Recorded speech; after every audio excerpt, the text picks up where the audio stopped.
When the Madlanga Commission of Inquiry launched in September 2025, South Africa dared to hope for real change. Chaired by Justice Mbuyiseli Madlanga, this was no routine inquiry. It was a promise to confront the corruption and political interference crippling our justice system. For a nation exhausted by unsolved crimes and impunity, the commission felt like a turning point. But as testimonies unfolded, hope was tempered by skepticism. Revelations of political meddling and vanishing case files confirmed the public's worst fears. The commission became a mirror, forcing us to confront who truly holds power, and for whose benefit. Its success will be measured not by the weight of its report, but by whether it sparks real reform and restores trust in our institutions. The nation is watching, waiting to see if this promise of truth will finally be fulfilled. The Madlanga Commission emerged from a groundswell of outrage over political assassinations and systemic failures in South Africa's justice system. In provinces like KwaZulu-Natal, activists and councillors were killed with impunity, exposing the dangerous overlap of politics, business, and organized crime. The Commission's mandate was clear: investigate how political factions and criminal syndicates had infiltrated law enforcement, sabotaging investigations, and protecting the powerful. High-profile cases like the unsolved murder of Senzo Meyiwa shattered public trust. The government, under immense pressure, appointed Justice Madlanga to lead a transparent, independent inquiry. This was an admission that the rot was too deep for internal fixes alone. The commission was born out of necessity, a last-ditch effort to restore faith in the rule of law. Its task: expose the full extent of the decay and chart a path forward. Central to the Madlanga Commission's work was the abrupt disbandment of the KwaZulu-Natal Political Killings Task Team, PKTT. The PKTT had been a rare success, securing convictions in high-profile cases and threatening powerful syndicates. Its sudden shutdown by Police Minister Senzo Mchunu, while the National Commissioner was on leave, raised immediate suspicion. Testimony revealed the decision was made without consultation and possibly under criminal influence, especially as the PKTT expanded investigations into Gauteng. The KZN Director of Public Prosecutions learned of the disbandment via social media, a shocking breakdown in communication. The PKTT saga became a symbol of political interference undermining justice and a central focus of the Commission's inquiry. It exposed the struggle between dedicated officers and political forces aligned with criminal interests.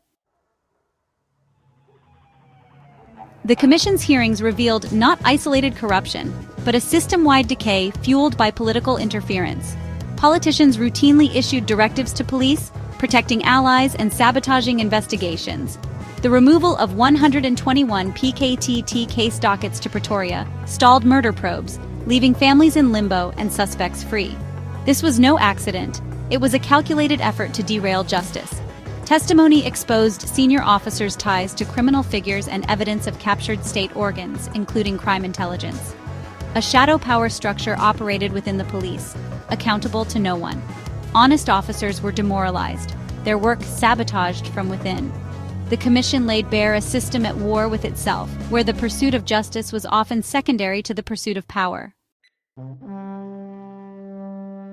At first, the Madlanga Commission inspired hope.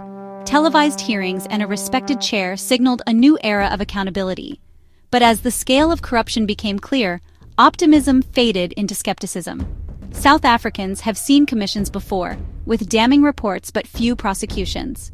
The depth of the rot left many doubting whether real change was possible. While a few arrests like that of Vusikat Matlala offered glimmers of progress, they weren't enough to restore faith. The public now waits for real consequences: arrests, prosecutions, and visible reforms. Until then, hope remains cautious, and trust hangs in the balance. Even before its final report, the Madlanga Commission's work has shaken the system. Officials like former Minister Mchunu have been placed on special leave, and high-profile arrests have followed the inquiry's spotlight. These actions, though limited, mark a shift toward accountability.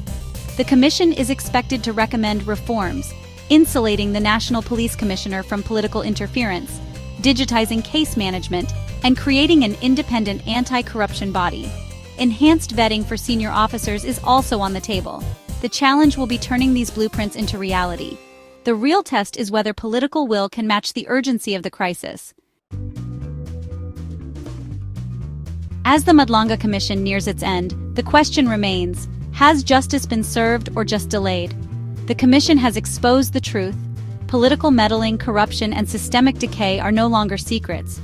But truth alone isn't justice. Accountability is still pending, with many implicated figures untouched. The real measure will be decisive prosecutions and urgent reforms. Change won't come from a report alone. It demands sustained public pressure and vigilance. Civil society, the media, and citizens must demand full implementation of the Commission's findings. The fight for a just criminal justice system is a fight for South Africa's future. The time for accountability is now. Justice must not be postponed any longer.